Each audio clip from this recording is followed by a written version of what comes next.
Friends, कैसे हैं आप सभी। आज जैसा कि अभी आप सब देख रहे हैं कि हम भारतीय संविधान के भाग के बारे में, उसके पार्ट के बारे में बात करेंगे। तो चलिए स्टार्ट करते हैं। तो भाग 1 में क्या है, संघ और उसका राज्य क्षेत्र, जो आर्टिकल नंबर 1 से 4 तक है। फिर भाग 2 में क्या है, हमारी नागरिकता के बारे में, जो कि आर्टिकल नंबर 5 से 11 तक है। और भाग 3 में क्या है, मौलिक अधिकार, हमारे मौलिक अधिकार के बारे में बताया गया है कि हमारे कितने मौलिक अधिकार हैं, जो कि आर्टिकल 12 से 35 तक है। और भाग 4 में क्या है, राज्य के नीति निर्देशक तत्व, और राज्य के नीति निर्देशक तत्व कहाँ से लिए गए हैं, आयरलैंड से। ये बात आप सभी को ध्यान रखनी है, जो कि आर्टिकल 36 से 51 तक है। और भाग 4 के का मतलब कि भाग 4 का ए में क्या है, मौलिक कर्तव्य के बारे में दिया गया है। और ये जो मौलिक कर्तव्य किसकी, कौन सी समिति के द्वारा बनाई गई थी, तो सरदार स्वर्ण सिंह समिति द्वारा, जो कि आर्टिकल नंबर किससे संबंधित है, 51 के का से संबंधित है। और संविधान का सबसे बड़ा भाग कौन सा है, भाग 5, जो कि संघ सरकार, जिसके बारे में संघ सरकार के बारे में दिया गया है, जिसमें जो कि 5 अध्याय के बारे में बटा हुआ है। मतलब जो भाग 5 है वो किससे, उसका जो सब्जेक्ट है वो क्या है, संघ सरकार है। और उसी को फिर 5 अध्यायों में बांटा गया है, जो कि संविधान का सबसे लंबा भाग है। भाग ये है आर्टिकल नंबर 52 से 151 तक। तो अध्याय 1 में क्या है, कार्यपालिका, और अध्याय 2 में संसद, अध्याय 3 में राष्ट्रपति की विधायी शक्तियाँ, और अध्याय 4 में क्या है, संघ की न्यायपालिका, अध्याय 5 में भारत का नियंत्रक एवं महालेखा परीक्षक। तो जो अध्याय 1 में कार्यपालिका है, तो राज्यपाल और राष्ट्रपति और उपराष्ट्रपति के बारे में जो बताया गया है, तो वो कौन से आर्टिकल से है, आर्टिकल 52 से आर्टिकल 78 तक। और जो अध्याय 2 है, जो संसद से संबंधित, वो आर्टिकल 79 से 122 तक है। और जो अध्याय 3 में राष्ट्रपति की विधायी शक्तियों के बारे में उल्लेख है, तो वो कहाँ से कहाँ तक है, 123, मतलब 123, आर्टिकल 123। ये मोस्ट इम्पॉर्टेंट है, राष्ट्रपति की विधायी शक्तियों के बारे में आर्टिकल 123 में बताया गया है। और अध्याय 4 में क्या है, संघ की न्यायपालिका, ऊपर कार्यपालिका है अध्याय 1 में, और अध्याय 4 में क्या है, संघ की न्यायपालिका, जो कि आर्टिकल 124 से 147 तक है।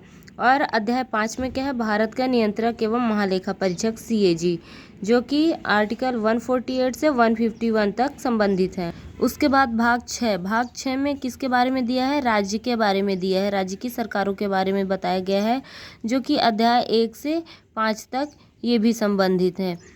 तो इसमें अध्याय 1 में क्या है, साधारण, मतलब साधारण से राज्य के बारे में बताया गया कि क्या कैसा राज्य होगा, जो कि आर्टिकल 152 से संबंधित है।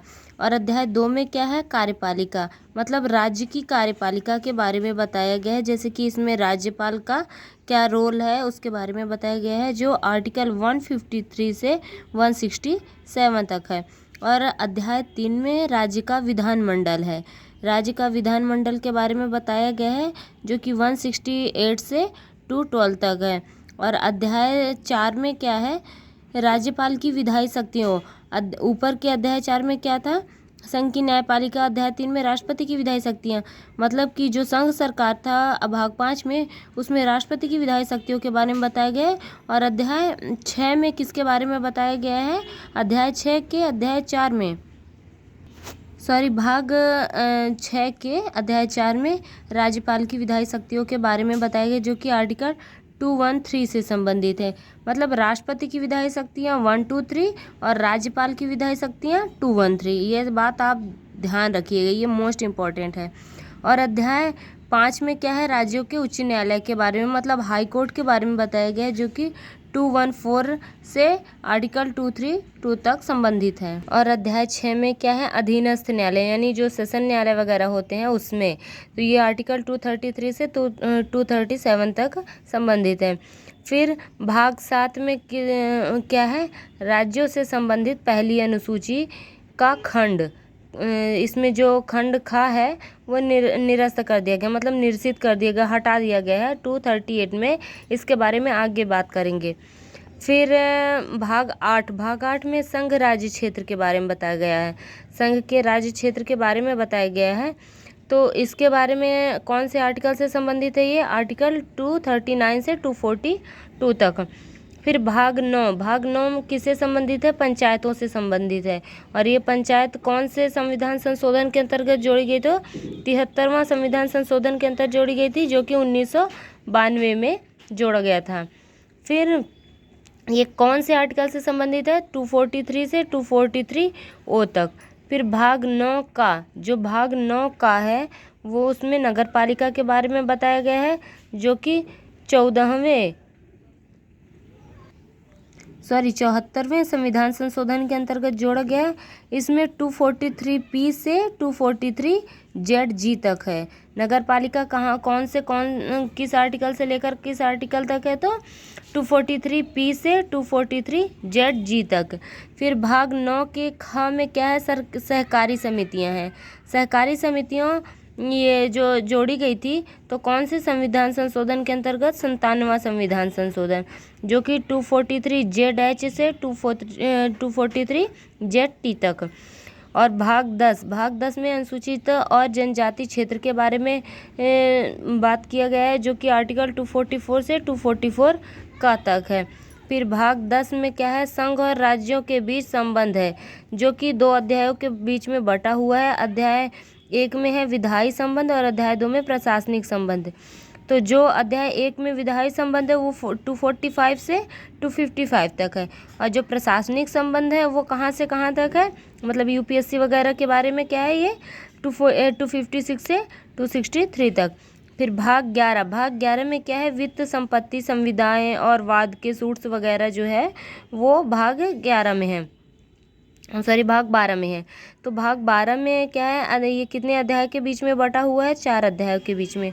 अध्याय 1 में है वित्त के बारे में बताया गया है, तो जो वित्त का लेन देन होगा क्या कैसा होगा, वो कौन से आर्टिकल से है? 264 से 291 तक। और अध्याय 2 में क्या है? ऋण लेना, यानी जो लोन वगैरह है वो कौन से हैं? भाग 12 के अध्याय 2 में है, जो कि 292 से 293 तक है। और अध्याय 3 में जो है संपत्ति, संविदाएं, अधिकार और बाध्यताओं के बारे में दिया गया है, तो 294 से 300 तक है। और अध्याय 4 में संपत्ति का अधिकार है। ऊपर जो हमारे मौलिक अधिकार है पहले 7 थे, तो उसमें से हटा दिया गया था कौन सा अधिकार? संपत्ति का अधिकार। वही संपत्ति का अधिकार यहाँ भाग 12 के अध्याय 4 में जोड़ा गया है। कौन से आर्टिकल में? आर्टिकल 300 का। ये बात आपको जरूर ध्यान रखनी है। फिर भाग 13 में क्या है? भारत के राज्य क्षेत्र के भीतर व्यापार, वाणिज्य एवं समागम। तो ये कौन से आर्टिकल से संबंधित है? आर्टिकल 301 से 307 तक है। फिर हम बात करते हैं भाग 14 की। भाग 14 में क्या है? संघ और राज्यों के अधीन सेवाएं, जो कि अध्याय 1 में क्या दिया गया है? सेवाओं के बारे में दिया गया है, वो 308 आर्टिकल से 314 तक है। और अध्याय तो सेवाओं के बारे में कहाँ से कहाँ तक है? 308 से 314 तक।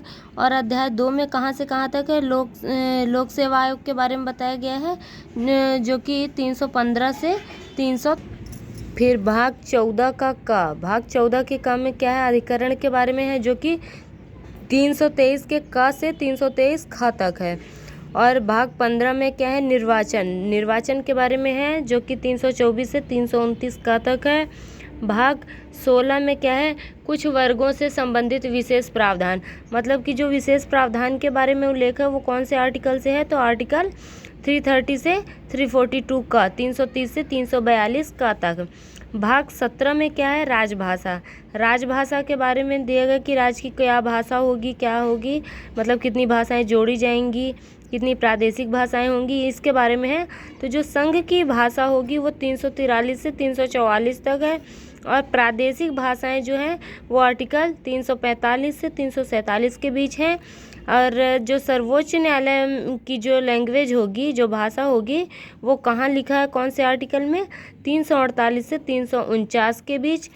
और जो विशेष निर्देश दिए गए हैं राजभाषा के बारे में वो 350 से 351 तक होगी। और अब हम बात करते हैं भाग 18 के तो भाग 18 में आपात उपबंध के बारे में दिया गया है, जो कि आपात उपबंध कौन से आर्टिकल से संबंधित है? तो 352 से 360 तक।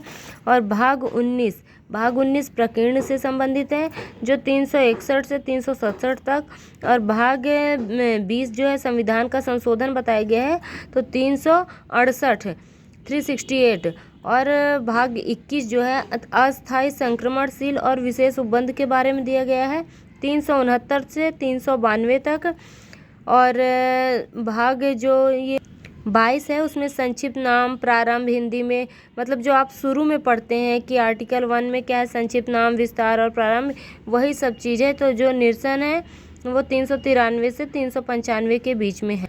अगर आप सभी को मेरी ये वीडियो पसंद आई हो तो उसके लिए आप लोग मेरा चैनल आगे देखने के लिए सब्सक्राइब करें और लाइक के बटन ज़रूर दबाएं, और सब्सक्राइब करने के बाद बेल आइकन ज़रूर दबाएं जिससे सारी नोटिफिकेशन आप सभी को मिलती रहे।